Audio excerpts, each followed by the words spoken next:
Pane chitiko chinoshamisa nyika yeZimbabwe, vanhu chaunoona kuti aiwa pane madeath regalia aVP Chiwenga ari kubudikira achitenderera.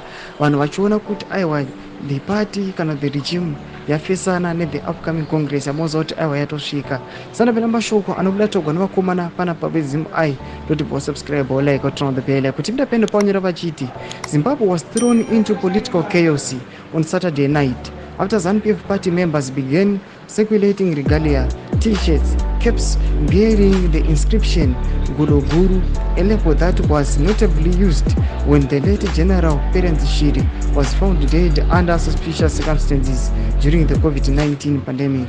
The controversial clothing branded with the imaginary associated with the Vice President Constantino Chiwenga has raised alarms about potential internal sabotage and deepening divisions within the ruling party.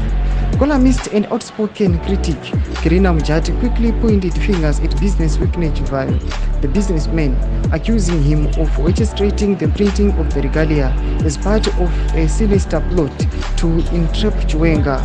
According to Mujati, the circulation of the clothing suggests that forces within ZANU-PF are attempting to frame Chiwenga as plotting to overthrow President Emmerson Mnangagwa using tactics reminiscent of those employed when Shiri was found dead.